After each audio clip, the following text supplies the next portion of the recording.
I consulted some people who know how to read these Chinese characters. And according to them, the exact translation of these characters goes like this. Congratulations to the first Chinese mayor, Alice Lial Goo of Bamban. Miss Alice Goo purposely ran for public office in spite of her knowledge that she is not qualified, she being a Chinese national, to be able to welcome business establishments which she believes will bring growth and prosperity to the people of Bamban. And these business establishments includes Hongsheng, a POGO operator, and Yunzuwan, also a POGO operator. As a matter of fact, Mr. Chair, dito po sa location ng dalawang company na to, which lease the property of Baofu, with whom Ms. Alice transferred her land in exchange of shareholdings sometime in 2021. I wish to share to the committee the doctrine of piercing the veil of corporate entity because it is very clear, Mr. Chair, Hongsheng, Alice Goo, Baofu, and Sun Yuan are one and the same. Thank you, Mr. Chair. I wish to address my questions to Alice Goo. Ma'am, pwede po bang malaman yung totoong pangalan ninyo? Your Honor, ang pangalan ko po Alice Lial Goo.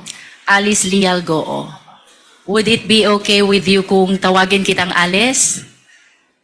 Yes po, Your Honor. Alice, before ka na naging mayor ng Bamban, gaano katagal ka nang nakatira sa Bamban? Your Honor, hindi ko po maalala yung exact years, pero matagal na po ako sa Bamban. Can you at least give me an approximate length of years? More than 10 years ba o more than 20 years? More than 20 years po. More than 20 years. And you will agree with me that 20 years stay in Bamban is really long enough. Diba? And I would assume also na imbibe mo na ang kultura, ang pamumuhay, at maging ang ugali ng mga taong nakatira sa Bamban. Tama ba ako? Can you please enlighten us?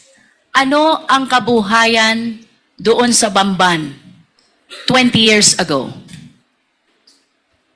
Your Honor, nakatira po ako sa Bamban, pero as what I mentioned din po sa Senate before, nasa loob lang po kami ng farm ng piggery, hindi po kami masyado lumalabas, pero as what I understand naman po sa municipality po ng Bamban ay farming po.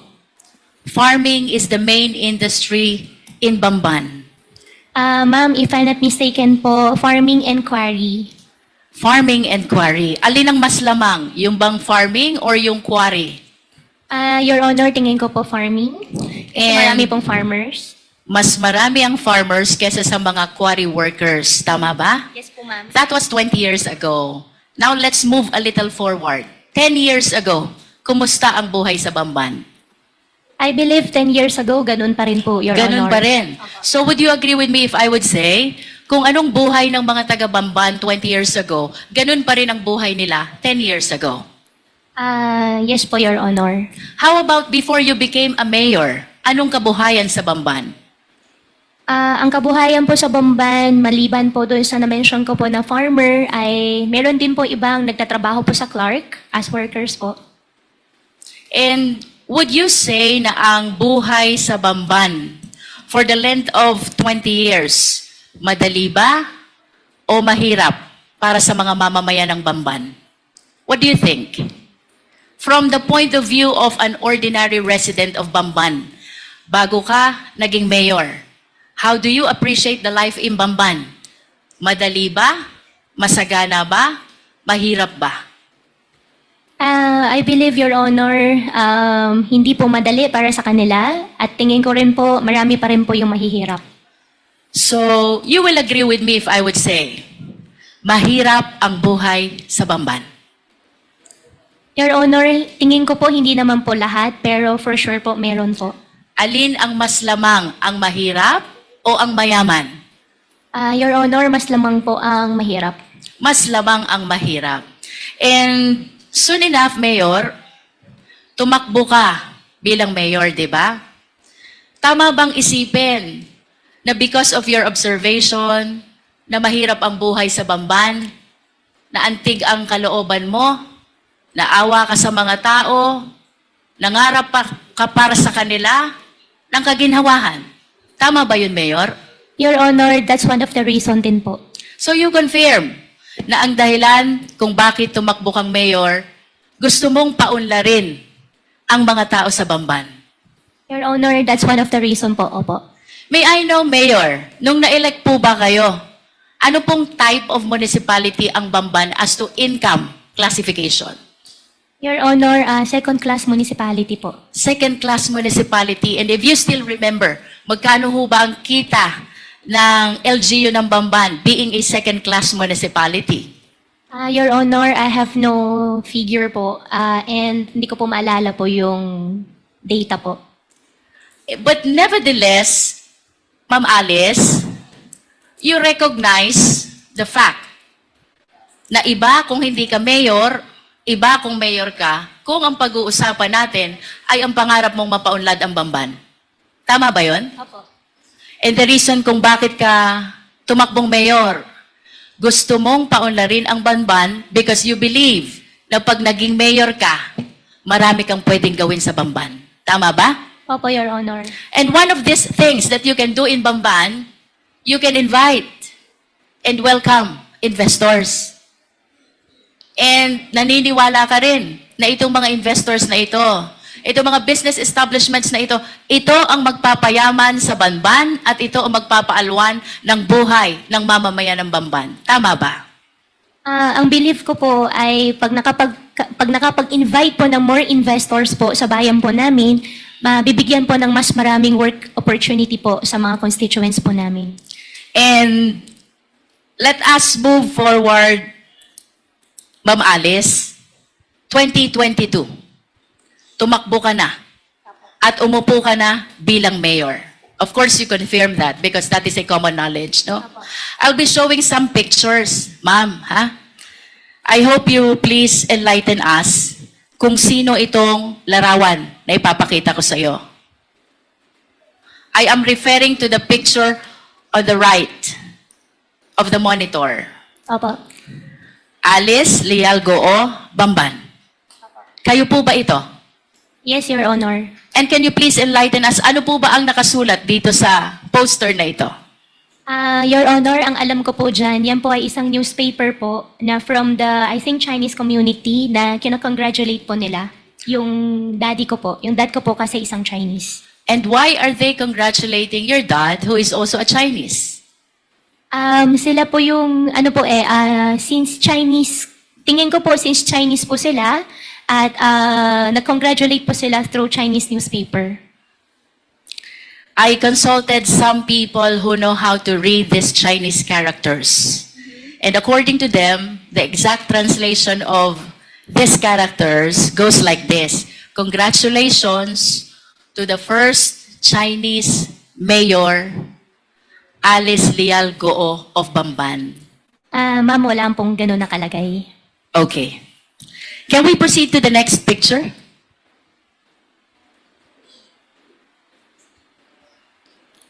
Can you please enlighten us who is in this picture? Ma'am, for that question po, I think I cannot answer. I invoke my right against self-incrimination since may pending case po sa akin about the citizenship. About the citizenship. But would you agree with me if I would say, kamukha mo yung nasa picture? Ma'am, I will not confirm po. Let us proceed to the third picture.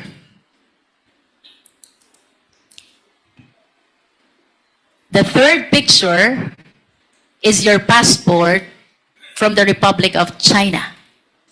Do you confirm this?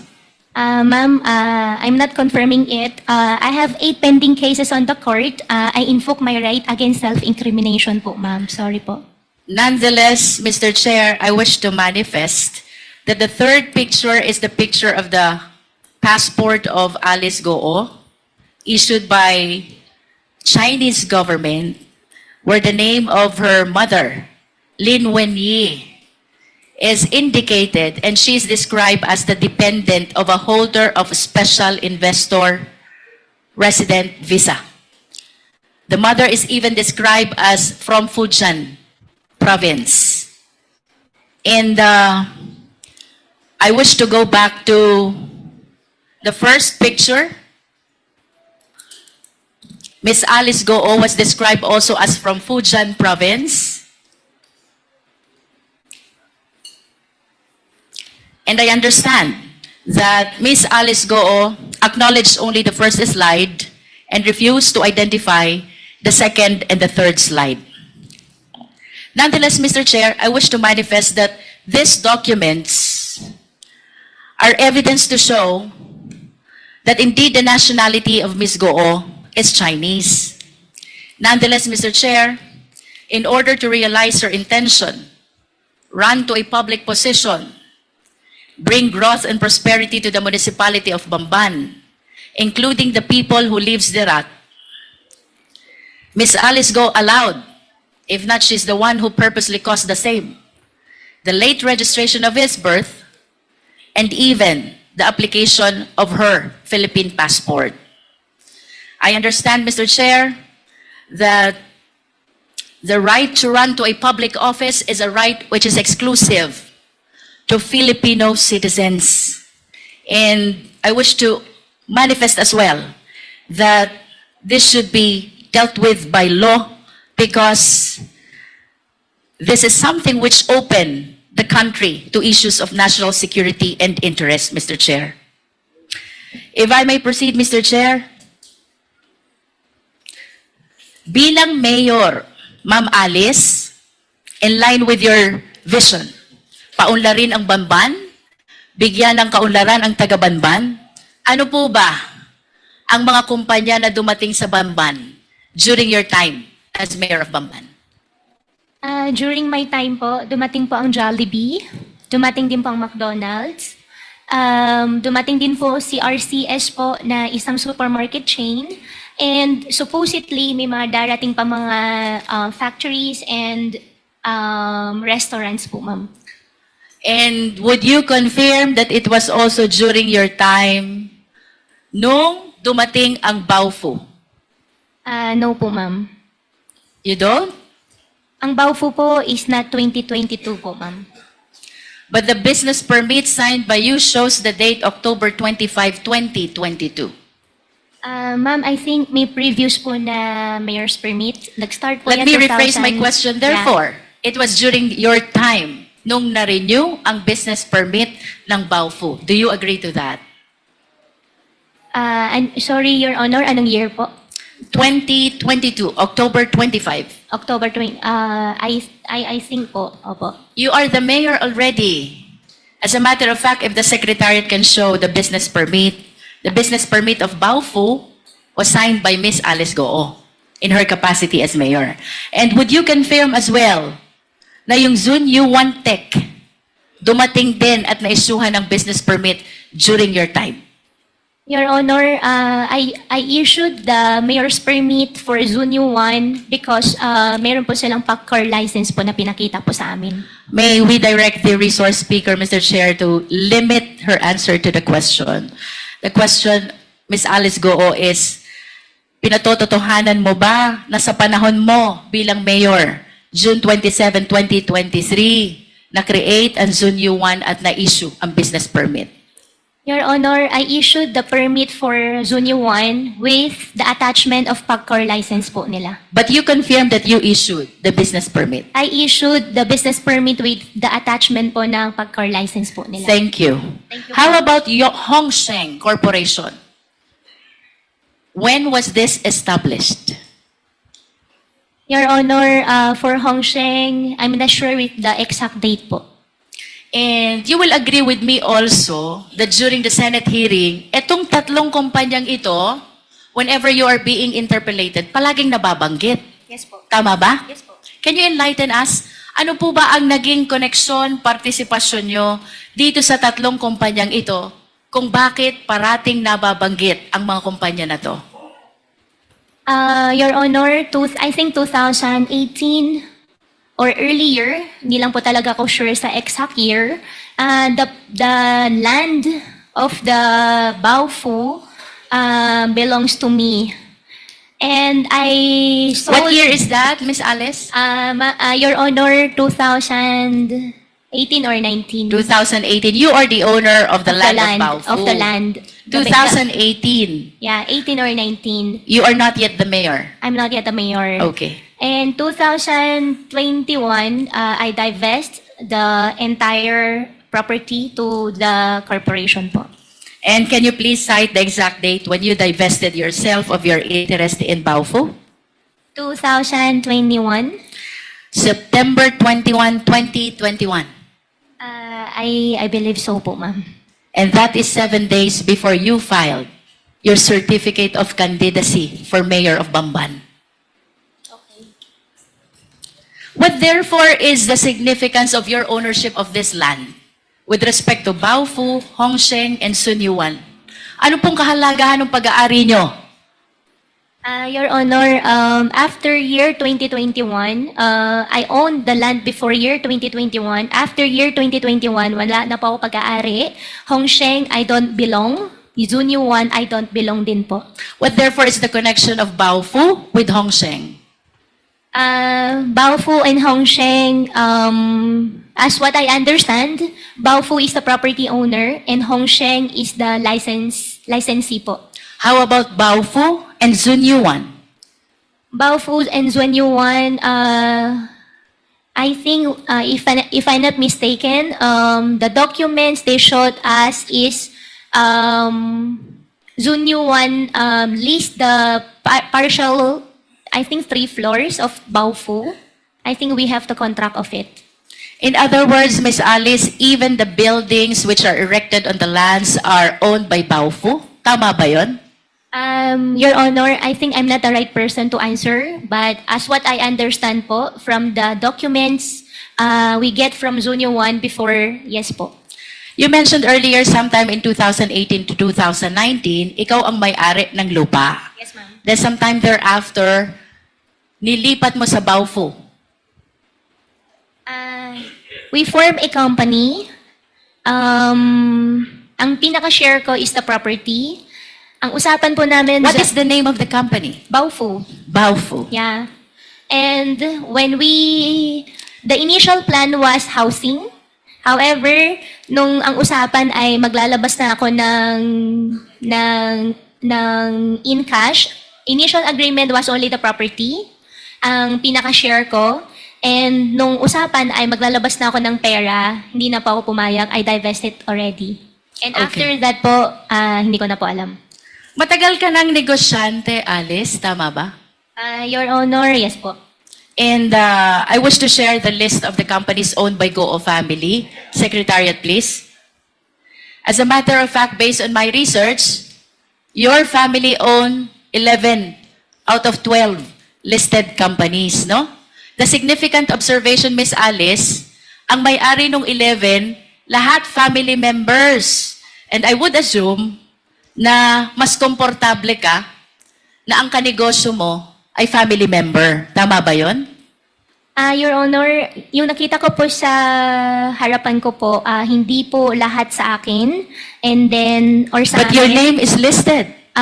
Yeah, yung isa po dyan ay yung 1, 2, 3. Yung iba po dyan ay hindi po nag-operate. Hindi po natuloy yung mismong company. Nevertheless, would you confirm that majority of these companies, your name is listed as one of the owners? Yes, Your Honor. And the names of your family members are likewise listed as one of the owners. Do you confirm? Yes, Your Honor. In other words, Miss Alice, sa usapang negosyo, naniniwala ka na dapat ang kasama sa negosyo kilala mo? Yes, Your Honor. Naniniwala ka din na dapat ang kasama sa negosyo pinagtitiwalaan mo? Yes, Your Honor.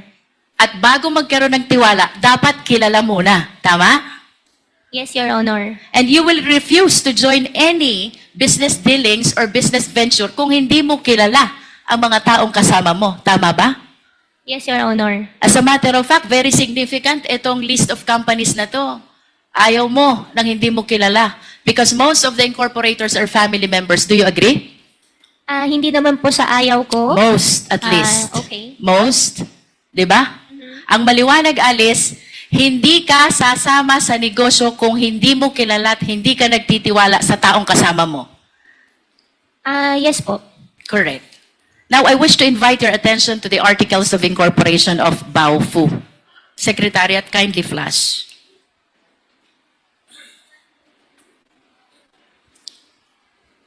Nakikilala mo ba itong dokumentong ito? Yes po, Your Honor. This is the Articles of Incorporation of Baofu, Yes correct? Po. Yes po. How about the signature across your name? Do you acknowledge that that belongs to you? Yes po. Yes. Do you know Bao Ying Lin? Your Honor, I think for the Baofu, I invoke my right against self-incrimination because I have pending case po with DOJ, human trafficking po. Pero kanina lang ang sabi mo, Miss Alice, you will not join any business venture unless kilala mo at pinagtitiwalaan mo ang mga tao na fellow incorporators mo. Tama? Do you still confirm that? I confirm that, Your Honor, and That is enough, Miss Alice. yes, Now and- let us proceed to the next incorporator. Please flash the Articles of Incorporation, please. Do you know Ru Jin Zhang? I invoke my right against self-incrimination po, Your Honor. But again, have I pending wish case to po. remind you, Miss Alice, of your earlier statement. Ang sabi mo, hindi ka sasama sa isang negosyo kung hindi mo kilala at pinagtitiwalaan ang mga fellow incorporators mo.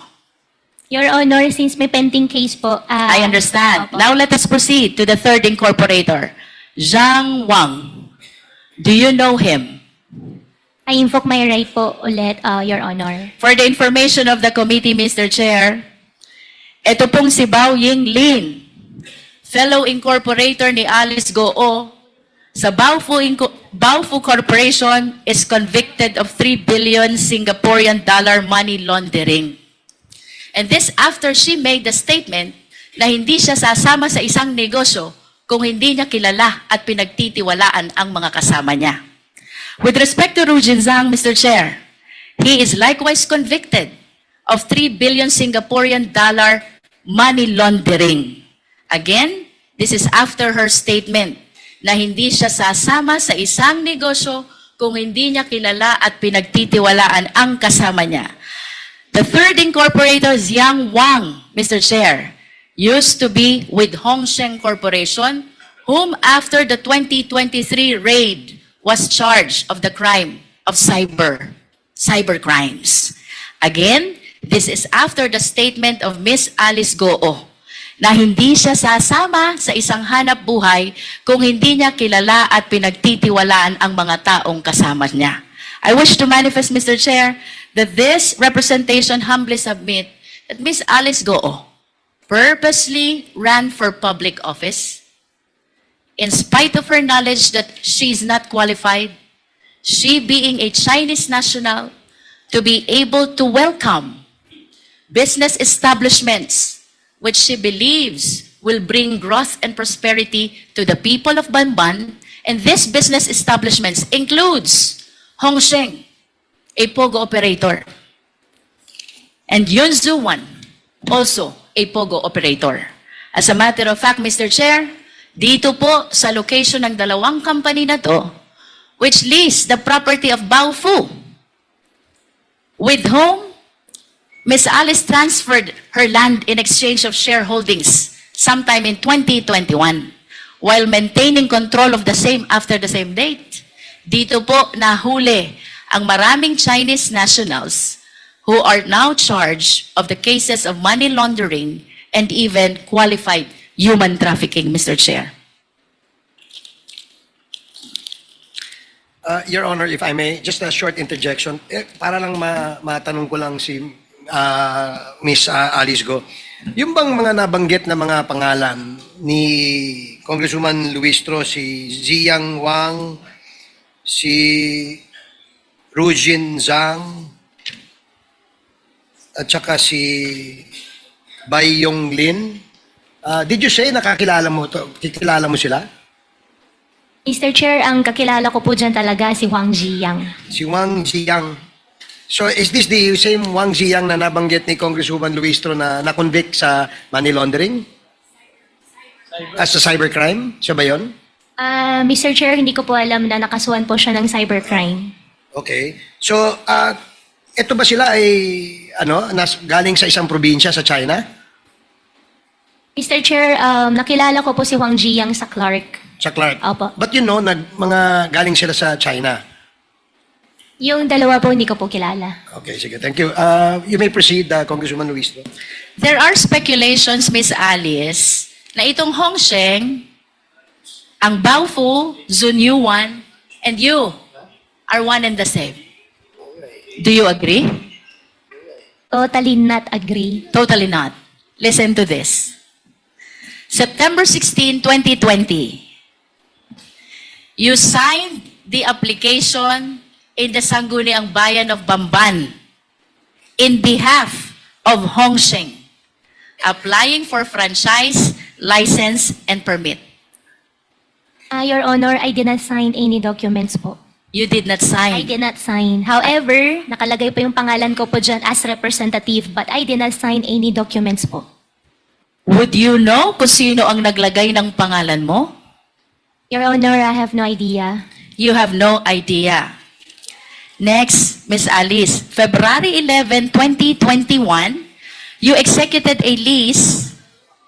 Perhaps this is over the property of Baofu with Hongsheng, and during that time, Hongsheng is represented by Telma Laranan. Do you confirm this?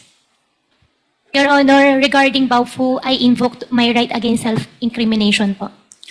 Third, Miss Alice, early 2023, Hongsheng was raided because of cybercrime. And one of your fellow incorporators in Baofu, which kanina sabi mo, doon mo transfer yung lupa mo sa Bamban.